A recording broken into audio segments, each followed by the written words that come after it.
The Mafia King's obsession.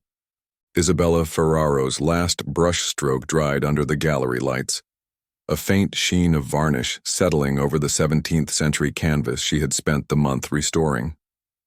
She rolled her stiff shoulders, tucked a loose strand of dark hair behind her ear, and checked her phone. Nearly midnight. Outside, Istanbul's spring rain drummed impatient fingers against the skylights. She set the painting in its cradle, switched off the lamp, and stepped into the hallway that spiraled down to the freight elevator. The guard station near the loading dock was empty. Strange. Kem usually waved at her as she left, teasing her for working too late. Tonight his thermos sat untouched, steam still curling from it. Isabella frowned, quickening her stride. The exit door rattled. A gust of cold, wet air swept in as she pushed it open. A hand closed over her mouth. Another pinned her arms. She thrashed, but the strength behind her captor was unyielding. Rain stung her face as she was hustled across slick asphalt. Headlights flared, blinding. A van door slid back. She fought, kicked, bit, tasting leather glove and coppery blood from her own lip. A low male voice murmured something in Italian, almost soothing. The words blurred as a cloth pressed to her nose.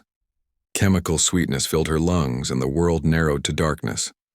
She came to floating in warmth far too soft to be a hospital. Silken sheets rustled under her fingertips. The air smelled of cedar and expensive cologne. Dim sconces rimmed walls the color of clotted cream. No windows. Her heart hammered. She sat up too quickly. The room tilted and steadied. A man was seated in an armchair near the bed, elbows on his knees, watching her with an intensity that stole the breath from her lungs. He wore midnight slacks and an open-collar shirt. Cuffs rolled to reveal forearms tattooed with curling wolves and roses. His hair was dark, swept back, rain-damp at the temples. Amber eyes tracked her every twitch. "I know you're frightened," he said in a low, accented English. "But you're safe." "Safe?" Her voice cracked. "You drugged me and—" She flung the sheet aside, searching for anything to throw. Her legs were bare beneath a silk slip she did not own. "Where are my clothes? Where am I?" "The dress was soaked from the rain. My staff changed you." He rose, slow and deliberate, as though approaching a cornered animal. "This is my villa outside the city. No harm will come to you here." "You need a dictionary," she spat in. "Kidnapping means harm." "Does it?" He stepped closer, and the ambient light revealed a faint scar along his jaw, a pale crescent she couldn't remember seeing before, yet something about it tugged at memory. He bowed his head, almost courtly. "My name is Lorenzo Moretti." The name rattled something faint and distant like a bell tolling behind fog. She shook it off. "I don't care who you are. Let me go." "I can't." His gaze flicked to her trembling hands. "Not yet." She slid to the far side of the bed, keeping the mattress between them. "I'll scream." "No one will answer," he said softly. "These walls are thick. The nearest road 3 kilometers away." Pain flashed behind his eyes. "I am not your enemy, Isabella. You don't even know me. I have known you since I was 12. Her breath stalled. The rain-soaked alley of years ago surfaced, a scrap of memory. She, 8 years old, cowering as older boys taunted her for her chipped glasses. A lanky boy had stepped between them, taken a punch meant for her, then walked her home in silence. She remembered thanking him with her favorite marbled marble, green shot with gold, a child's gratitude, forgotten by morning. "You're that boy?" she whispered, horrified. Lorenzo's mouth softened. "I kept the marble. It's in my pocket now." "That was a lifetime ago." "Not for me." She pressed fingers to her temples. "People grow up. They move on." "You moved on. I did not." He inhaled, like a man bracing for impact. I searched for you when my family sent me away to Sicily. When I took my place in the business, you became my compass. Every decision, every risk was so I could stand before you not as a frightened boy but as someone worthy of you. A bitter laugh slipped from her throat. Worthy? You drugged me. Lorenzo flinched as though struck. I tried other ways. Anonymous donations to the gallery, security for your neighborhood, every subtle approach you did not notice. He lifted his eyes, blazing. I would burn the world rather than see you hurt, Isabella. But you never answered my letters. You never knew me. So I did the only thing left. The only thing sane people do is respect boundaries. I've lived too long beneath people who mistake cruelty for power. I won't let them near you. He took a small velvet pouch from his pocket, loosened the drawstring, and tipped its contents into his palm. A single marble rolled, catching the lamplight in a green and gold flare. You made me believe gentleness existed. Her chest ached with conflicting fear, pity, and anger. She shoved the feelings aside. You can keep your childhood hero complex. All I want is my freedom. You will have it when I know you're safe, when you understand what is at stake. What does that mean? He hesitated as if weighing truths too heavy for the room. There are people who would use you to hurt me, rivals who learned I had a weakness. Bringing you here removes that weapon. My life is not collateral damage in your turf war. I'm making sure it never will be. Silence stretched taut as piano wire. Isabella's pulse thrummed in her ears. She scanned the suite. A door behind him, another near the fireplace. Her chances of outrunning him barefoot were slim, but adrenaline blurred caution. She lunged. His reaction was lightning. He caught her wrist mid-air yet held her with astonishing gentleness, as though afraid her bones might shatter. She twisted, nails cutting into his forearm. Let me go. Lorenzo loosened his grip but didn't release her. If you run, my guards will catch you. They will restrain you. I would rather spare you that humiliation. Try me. She jerked free, nearly stumbling. A flash of sorrow crossed his face. He stepped aside. The door is yours. Her heart rattled against her ribs. She pushed past him, half expecting hidden goons. The hallway was empty, lined with gilded sconces. Marble floors stretched toward a distant staircase. She sprinted, feet slapping cold stone. At the landing, arched windows revealed dense pines and a black lake shimmering under starlight. No city lights, no roads, only moon and water, and the hum of night insects. Her breath fogged the glass. Wind whispered beneath the eaves. She was truly alone out here. Panic blossomed into despair. She pressed her forehead to the cool pane, fists trembling. Footsteps halted at the base of the stairs. Lorenzo didn't ascend. Isabella. The calm in his voice unsettled her more than shouting ever could. I'll wait, he said. When you're ready, I'll be in the conservatory. He walked away, leaving her in the hush of the empty manor. She didn't know how long she stood there before the cold seeped into her veins. Fighting the urge to scream, she turned back toward the suite, ignoring the knot of fear and fury coiling tighter with every step. A steaming bath awaited, lavender swirling through ivory water. She glared at the doorway, half expecting him to pounce. But nobody came. The silence gnawed at her.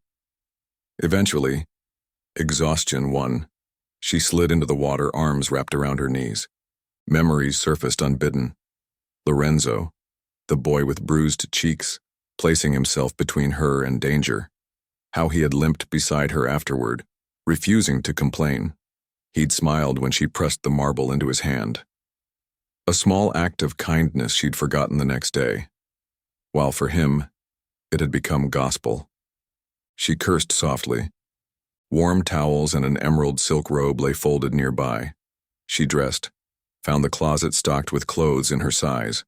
Maxi dresses, jeans, tailored blouses. Frustration burned. He thought of everything except consent. She padded through hushed corridors, following faint piano notes drifting through the mansion. The music drew her to a glass-roofed conservatory. Moonlight spilled over orchids and citrus trees. Lorenzo sat at a black grand piano, fingers coaxing a melancholic melody from ivory keys. He didn't stop playing when she stepped inside. His profile under lunar glow was almost unreal, jaw tense, lashes casting delicate shadows. The final note faded. "How long have you been able to see me?" she asked. From the first step. His lips curved with sad amusement. "I hoped the music might soothe you. You orchestrated my entire life from the shadows. Music won't erase that." "No." He closed the lid gently. "But perhaps it shows I wish to offer more than chains." She folded her arms. "What now, you keep me as a caged bird?" "No cage." He gestured to a small table where breakfast for night owls waited, brioche, honeyed figs, Turkish coffee still steaming. "Eat. In the morning, we fly to Milan." "Milan? I own a palazzo near Via Monte Napoleone. You need proper clothes and I'll show you the art district. You'll be free to walk beside me or 10 steps behind. Your choice. Or I try to run and your guards tackle me. I'll reduce security if you agree not to endanger yourself." She laughed humorlessly. "My captivity depends on my cooperation. Convenient." "It depends on trust." He poured coffee into a porcelain cup, slid it toward her. "Tell me what would make you feel safe." "My apartment, my job, my life before tonight." "Life before tonight is impossible now." A shadow crossed his features. "My enemies know your name. If you leave unprotected, they will come for you first. They think holding you means holding me. I intend to prove them wrong." Her pulse thudded. "This is insane." "Insane," he echoed softly as though sampling the word on his tongue. "Yes, but true." She sank onto a wicker settee, hunger warring with resentment. The aroma of coffee, rich and familiar, weakened her resolve. She took a tentative sip, eyes never leaving him. Lorenzo leaned against the piano, arms folded. "I won't touch you without invitation. I won't lock you in rooms. Your phone is in the drawer by your bed. Use it if you wish. Though calls leave traces my rivals can exploit." "So you monitor me. I protect you." Isabella set the cup down with a clink. "If you want me to believe a word you say, prove it. Let me call my sister. Tell her I'm alive." His jaw flexed. "I can arrange a secure line tomorrow. Tonight the systems are not prepared." "Of course." She rose. "Everything on your schedule." He took a step forward, then halted. "There's a guest suite across the hall from yours. Sleep there if you prefer." "I prefer to wake up from this nightmare." Lorenzo bowed his head, voice barely more than a whisper. "I'm sorry." Isabella left the conservatory before her conflicted heart could betray her with sympathy. Later, moonlight splashed over a plush duvet in the guest suite. She stared at the ceiling, listening to distant waves lap the lake shore. No locks were visible on the door. Freedom, yet none. Sleep finally claimed her in fragments, shattered mirrors of fear and memory. Dawn seeped peach-colored through velvet drapes. A discreet knock sounded. Isabella sat up, heart pounding. A maid's gentle voice filtered through. "Signorina, breakfast is served in the east veranda." She found a wardrobe with cotton day dresses and flats. Whoever had chosen them understood her style too intimately. The invasion made her stomach twist. She walked the corridor on quiet feet. Guards stationed at intervals nodded, eyes forward. Their presence reminded her of invisible bars. The veranda overlooked mist rising off the lake. Lorenzo stood at the balustrade in a charcoal suit, sunlight gilding his profile. He turned as she approached, relief softening the tension carved into his shoulders. "Good morning?" She ignored the greeting, focusing on the spread of croissants, fruit, cheeses. Her appetite vanished. "We leave in an hour," he continued. "The jet is waiting." "Cancel it." "I can't." "Then I won't go." His eyes darkened, but his tone remained calm. "Isabella, please." She picked up a croissant, broke it apart just to occupy her hands. Do you really think dragging me to Italy will make me love you? No. He stepped closer, cautious. But giving you the world might persuade you to see me differently. Enzo. The childhood name slipped out before she could stop it. It froze them both. He breathed her name like absolution. You remembered. Her cheeks heated. Flashes. Nothing changes the present. It changes everything. He dared to reach for her hand, paused centimeters away. She didn't flinch but didn't offer it either. His fingers curled back into a fist.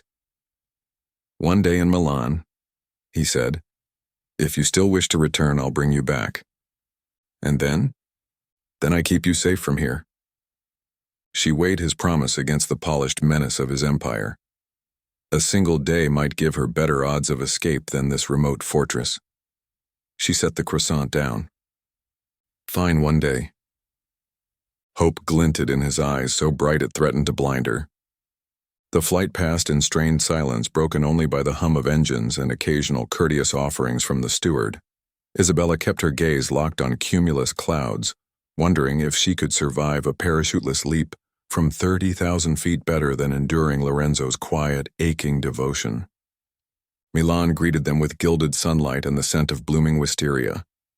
A sleek black car ferried them to a street-side palazzo, whose carved stone lions guarded wrought iron gates. Inside, the atrium soared to a frescoed dome.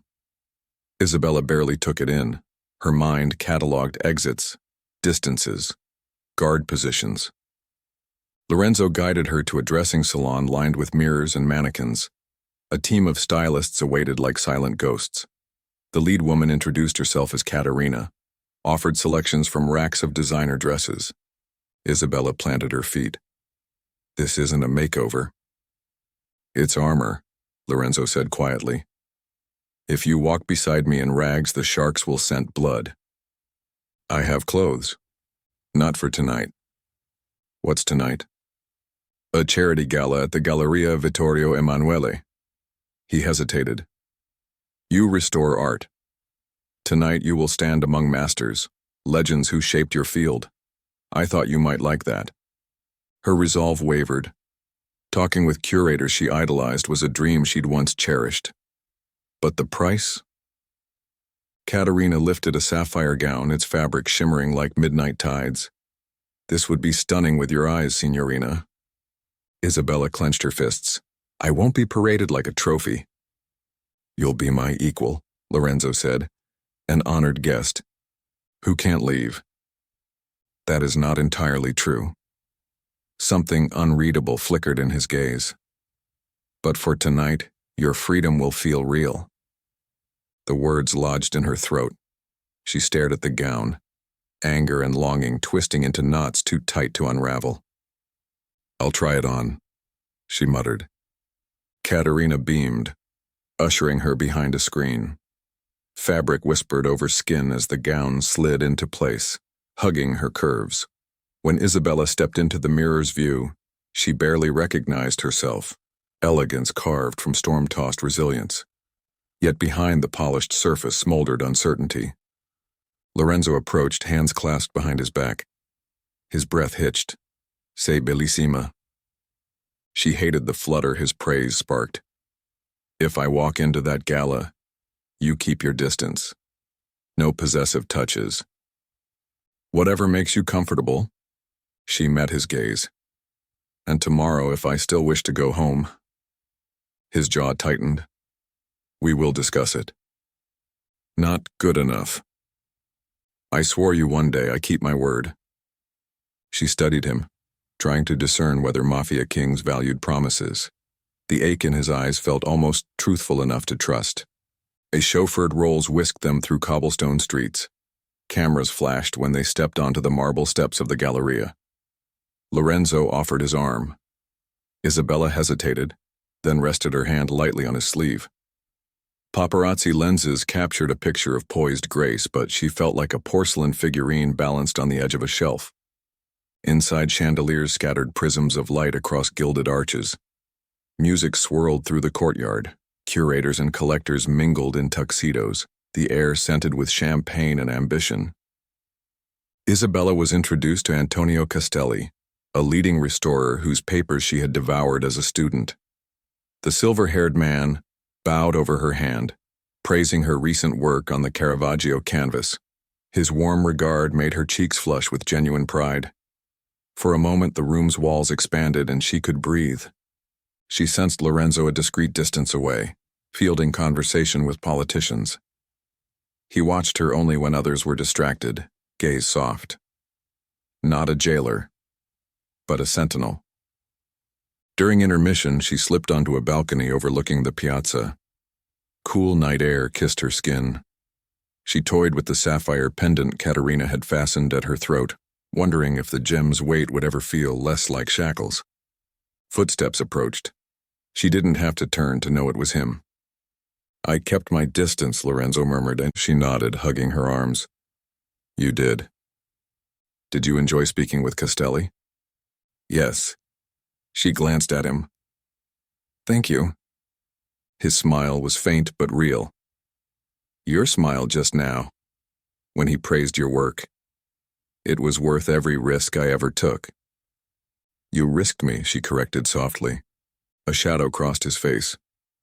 "Only to protect you." "Is that what tonight's about, protection?" "Tonight is about proving you belong at my side, not in my shadow. I will never force you to love me, Isabella." He took a breath, eyes gleaming. "But I'll spend my life showing you why you should." Her heart beat an uneven rhythm, the city lights reflected in his eyes, turning them molten gold. She stepped back, wall against her spine. Lorenzo's voice was rough. "May I touch you?" The question, gentle and unexpected, unraveled some thread of resistance within her. She swallowed. "Just my hand." He reached slowly as though approaching a wild bird, and laced his fingers through hers. Warmth radiated through her arm to the hollow beneath her collarbone. The simplest contact, yet it felt like a binding oath. A violin swell drifted from inside. Lorenzo lifted her hand, pressed his lips to her knuckles.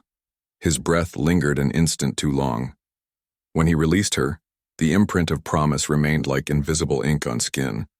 She withdrew, confused by the softness in her chest.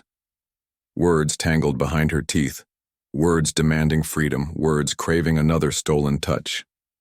None escaped. Lorenzo opened the balcony door for her. She walked ahead, pulse echoing louder than the orchestra. The rest of the evening unfolded in silver chords and whispered compliments. Isabella navigated the crowd like a figure skater on fragile ice, aware of every fissure beneath. Lorenzo stayed near, but not too near, an orbiting moon, holding tides in check. Near midnight, as dessert was served, an exquisitely dressed woman glided to their table. Raven hair coiled at her nape, lips crimson as spilled wine. She kissed Lorenzo's cheek with casual familiarity. "Enzo, you vanished for weeks. Rumor says you're planning something delicious." Isabella stiffened. Lorenzo's politeness became marble. "Gabriella," he said. "You look well." Gabriella's gaze flicked to Isabella, curiosity sharpening like a blade. "And you brought a friend." Before Isabella could respond, Lorenzo's hand brushed the small of her back. Barely a feather-light contact, yet a territorial signal. She felt it in her bones. "Isabella Ferraro," he said, voice steady. "My guest of honor." Gabriella's smile widened, predatory and amused. "Enchanté. Perhaps I'll see you both later at Club Seraphim." Lorenzo inclined his head but offered no promise. Gabriella swept away in a swirl of silken scarlet. Isabella exhaled. "Friend of yours?" she asked, striving for nonchalance. "An associate, nothing more." His expression shuddered, a door slamming against winter wind. Jealousy pricked at her despite herself. She smothered the sensation, reminding her traitorous heart of cages and black vans and chloroform. Yet the seed had been planted. They left the gala just after 1. In the car, Lorenzo kept his gaze on the streets, fingers tapping silent keys on his thigh. Isabella stared out the window, city lights blurring into gold streaks. When they reached the palazzo, a hush cloaked the marble halls. Lorenzo paused outside her suite. "Sleep well," he murmured. She sensed words pressing against his teeth. Please, promises, but he swallowed them. Inside, Isabella leaned against the door, gown rustling around her legs. Her reflection in the armoire mirror showed eyes too bright, lips parted as though awaiting a kiss that never came. She sank onto the bed, head in her hands, unaware that on the other side of the wall, Lorenzo mirrored the pose, jaw clenched against the storm inside him. Neither knew how thin the line had become between freedom and desire, between hatred and something far more dangerous. The morning after the gala dawned with a sky washed crystal blue above the palazzo's courtyard. Isabella woke late, fighting a dream in which stone lions chased her through endless corridors that always curved back to Lorenzo's outstretched hand. When she finally emerged, she found him in the breakfast salon, reading the Corriere. Sunlight scattered across his hair, turning the dark strands to liquid bronze. "Sleep well?" he asked without looking up. "I managed," she said. Her voice was hoarse from a night spent arguing with herself. She buttered a croissant she could not taste, waiting for him to dictate the day's plan. Instead, he folded the paper and met her gaze. "I promised you a day of freedom," he said. "Let's see Milan on your terms."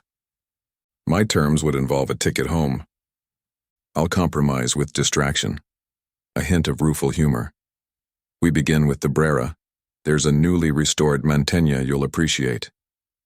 She should have refused, but the allure of a masterpiece whispered to the art lover locked beneath her fear.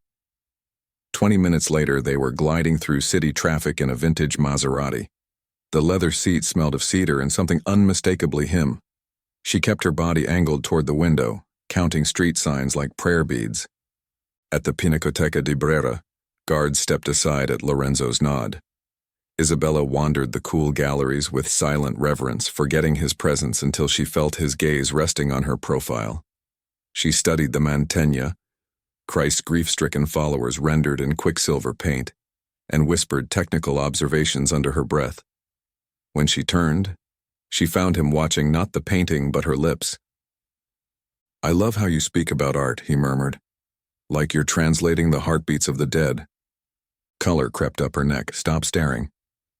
I've waited years to see you among these walls. Forgive me if I'm greedy for the sight." His tenderness disarmed her far more than threats ever could.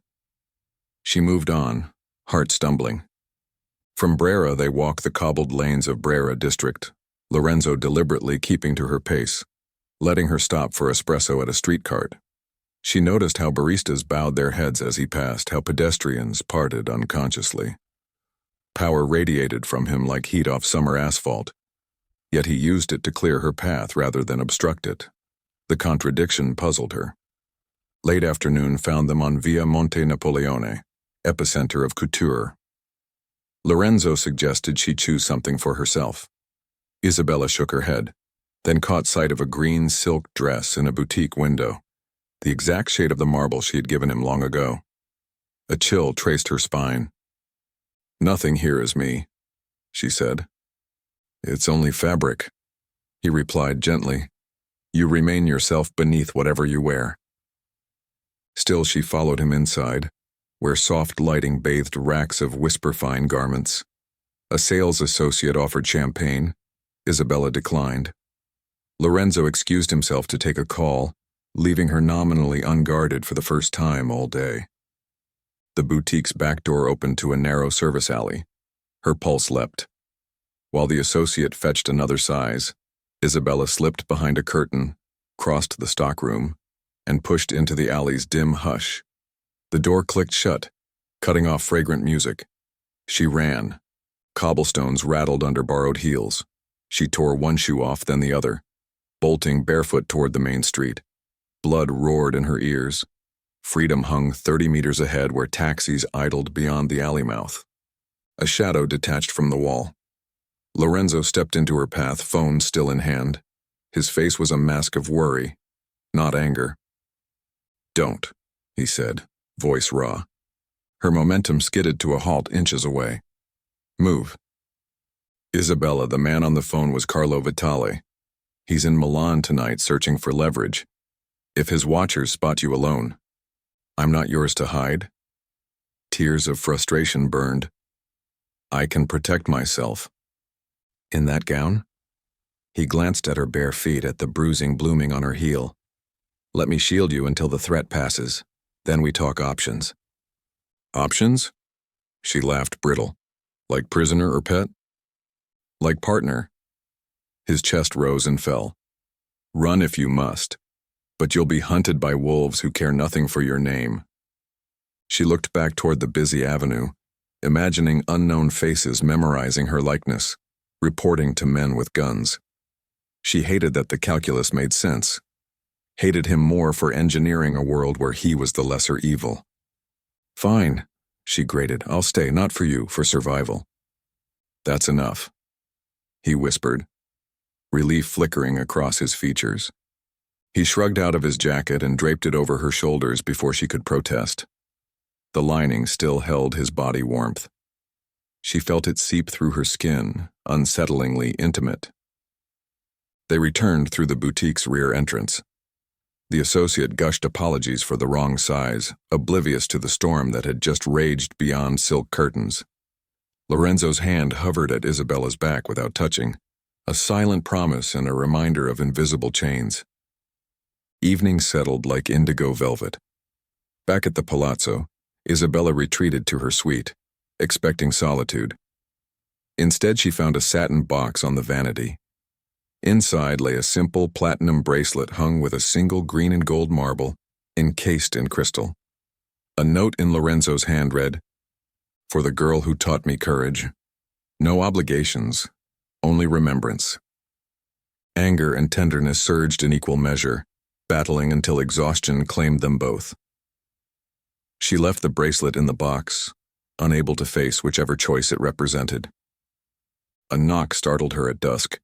Caterina entered with a garment bag. "Signorina, the monsieur requests your presence at Club Seraphim. He asks that you wear this if it pleases you." Isabella's pulse thumped. "What is Seraphim?" "A private members club, elegant but unconventional." Warning bells rang. "I'm not attending." Caterina offered a sympathetic smile. "He hopes you will join him, but he also said the decision is yours." The phrasing stung, a choice framed by invisible pistols. She almost refused out of defiance, then pictured Vitale's hunters stalking Milan's night. At least inside Lorenzo's sphere, she could measure the danger she knew. She opened the bag. A black evening dress spilled out, silk so fine it felt like cool water. The neckline dipped, shoulders left bare. She imagined Lorenzo choosing it, eyes tracing phantom curves.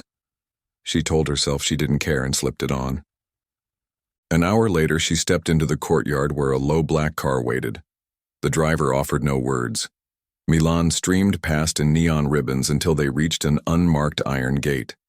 Inside, Club Seraphim unfolded as an opulent labyrinth of amber light and velvet shadow. Laughter hummed under jazz chords. Waitstaff glided with silver trays, and every patron looked like they kept secrets in silk-lined pockets. Lorenzo met her in a corridor lined with gilt mirrors. He wore a midnight suit, collar open just enough to hint at tattooed roses curling beneath. His eyes devoured the sight of her. "You came," he said, voice quiet thunder. "You asked," she replied. "I always ask," he murmured, then offered his arm.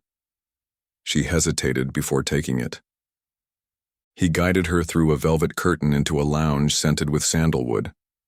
Plush booths faced a small stage where a chanteuse crooned in French. At the far side, Gabriella reclined on a chaise, crimson gown slashed to the thigh. She looked up and smiled, surprise flickering to something more intriguing when she saw Isabella. Isabella tried to fold herself into the corner of their private booth, but Gabriella crossed to them with predatory grace. "So it's true," she purred, eyes flicking between them. "You have a new obsession." Lorenzo's jaw tightened. "Mind your tongue." Gabriella laughed softly. You warned me off months ago and vanished. Now I understand. She traced a nail along Isabella's bare arm. Does he teach you to dance with knives, little star? Isabella pulled away. Your concern is misplaced. Concern? Gabriella's mouth curved. Enzo is a banquet. I sampled the feast. I wonder if you possess the appetite. Enough, Gabby, Lorenzo said, steel threaded through the words. Gabriella's gaze lingered on Isabella a moment longer, reading insecurities like open books. Then she sauntered back to her chaise, hips swaying. Isabella's pulse spiked. She sipped water to steady her hands. Lorenzo leaned close. She tries to provoke, ignore her. Why bring me here? Isabella asked. To parade me? I wanted you by my side, nothing more. At a den of whatever this is? Her gesture encompassed velvet shadows where couples whispered too intimately. Seraphim is neutral ground, he said. No guns, no deals, only indulgence. Convenient place to flaunt your possession. His face tightened with hurt. You are not a possession. Across the lounge, Gabriella beckoned a dark-haired server, whispering something that made him flush. Lorenzo followed Isabella's gaze. Storm clouds gathered behind his eyes. Let's leave, he said. Running from your own stage? Isabella challenged. Months of manipulated acquiescence broke surface. Afraid I might see something unflattering? Afraid you might misunderstand. Try me, she dared. He stood abruptly. Wait here. Before she could reply, he strode across the room to Gabriella. They exchanged terse words. Gabriella's lips curved into a slow, wicked smile. Lorenzo's shoulders tensed, but he offered his hand. She rose, draping herself against him like silk on steel.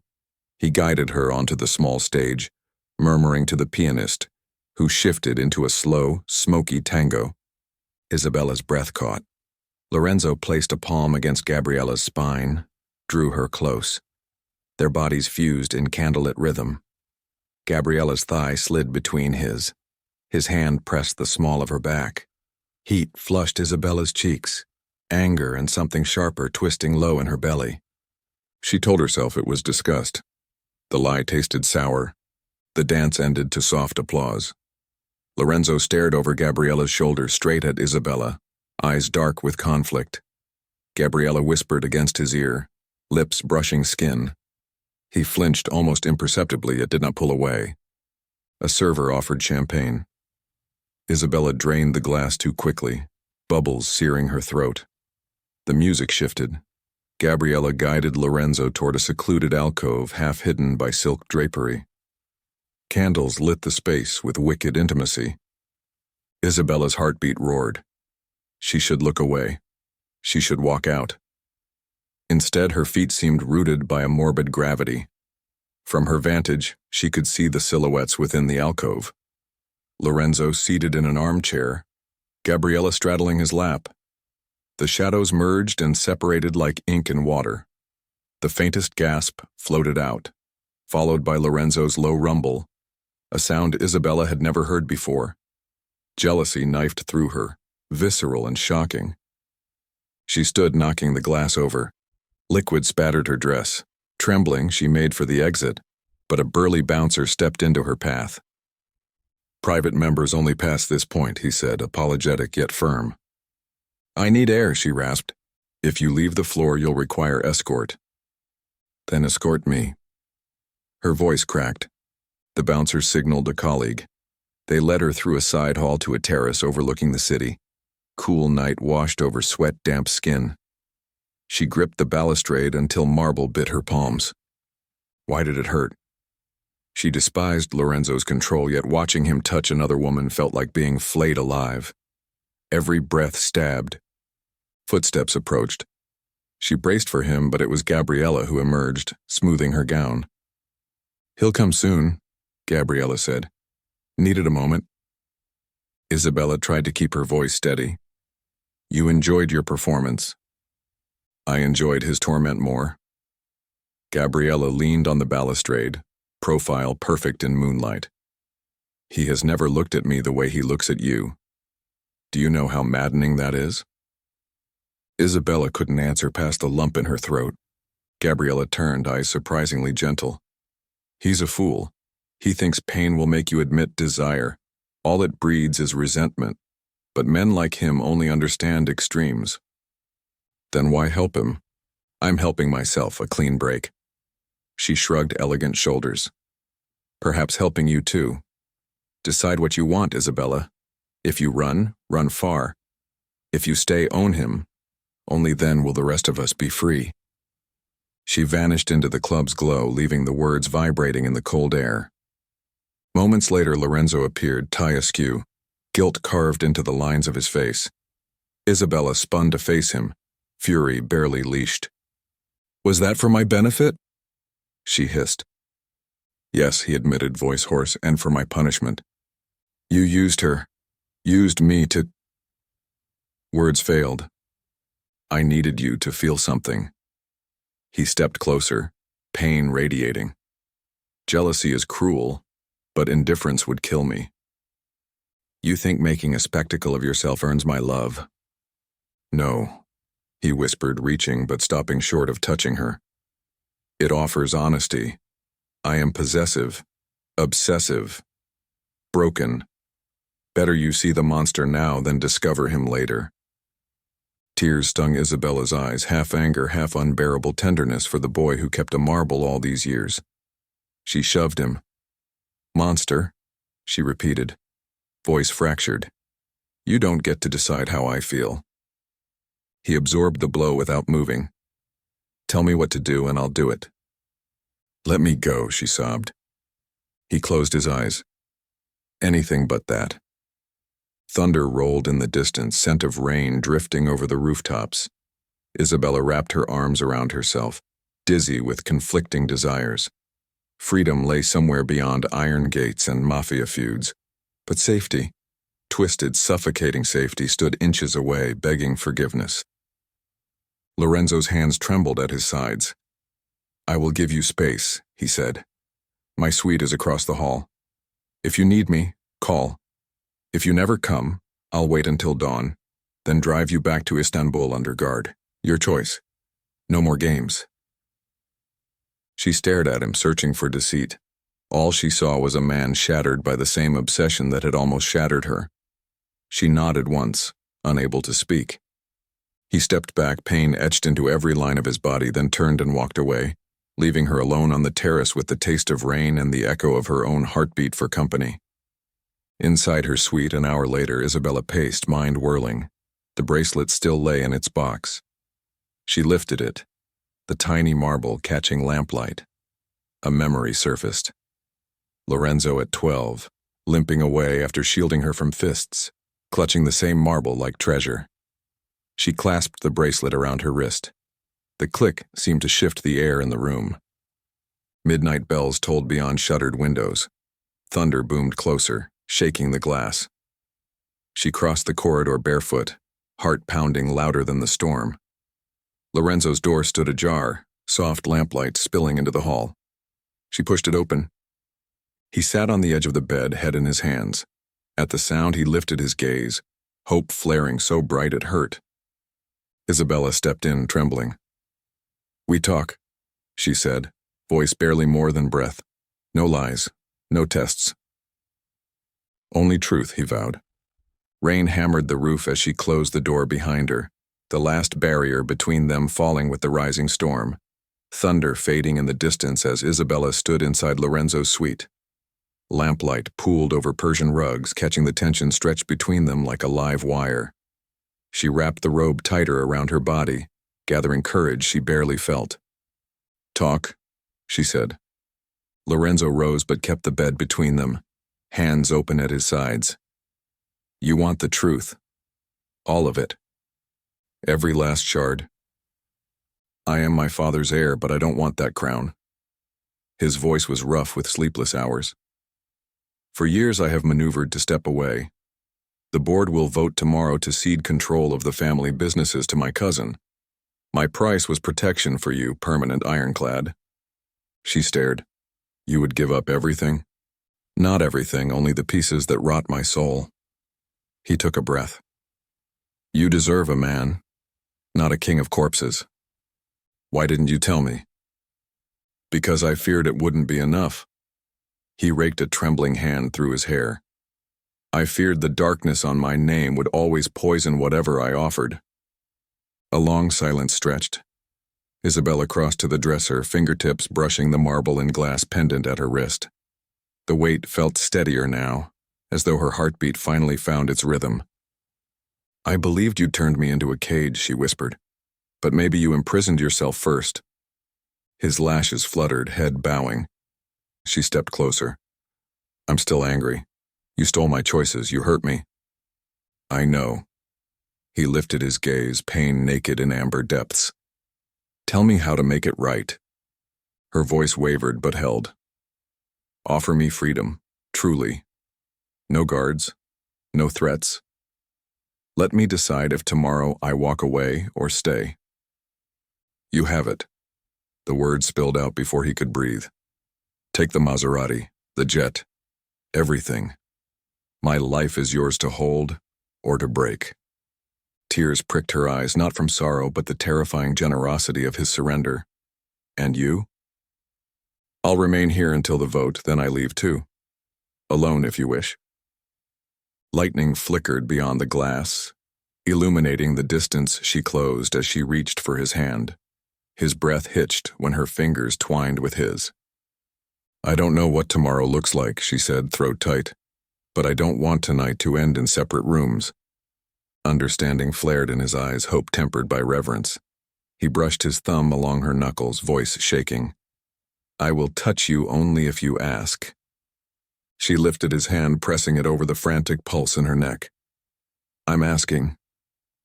The air shifted, soft as the hush before dawn. Lorenzo's palm cradled her cheek, warm and steady. He bent his head slowly, giving her every chance to pull away. She rose on tiptoe, closing the final breath of space. Their lips met, tentative, trembling, then inevitable. Heat spread through her limbs as he kissed her like a man rediscovering prayer. When his mouth left hers, she chased it back, words falling between stolen breaths. No more lies. No more cages, he vowed, each syllable a promise against her skin. They undressed each other with reverent hands, clothing pooled unnoticed on the carpet while thunder retreated toward the horizon. He carried her to the bed as though she were breakable crystal, but she hooked her legs around his waist, pulling him down with a strength that made him groan her name. Touch became language, fingers mapping scars and memories, rediscovering childhood kindness in adult fervor. She guided him, unafraid, because in that moment, she held every key. The power imbalance that had once suffocated her now inverted, as he waited on her smallest gasp, her softest yes. When at last they moved together, it was slow and unhurried, thunder giving way to rainfall's hush.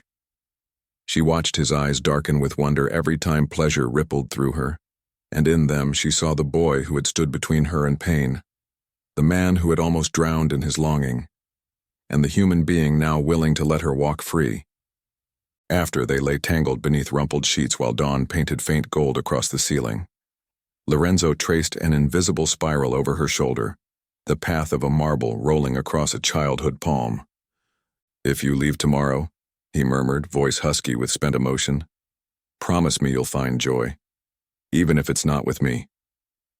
She turned, studying the man whose empire had never satisfied him half as much as her laughter. Maybe joy is something we build, not find. His throat worked. We? She brushed her lips against his jaw.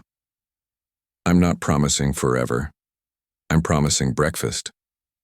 He laughed, the sound raspy but genuine. I will cook. Good, I don't trust your staff not to put trackers in the croissants. Fair. He pressed a kiss to her forehead, heartbeat thundering beneath her palm. Isabella? Thank you for saving me twice, first with a marble, now with mercy. She smiled into his chest, rain's lullaby seeping through half-open balcony doors. We'll see if that mercy lasts after I taste your cooking. He grinned against her hair. Challenge accepted. Outside, the storm broke into sunrise. Inside, two fractured souls watched light spill across a room where power had finally learned to kneel before love.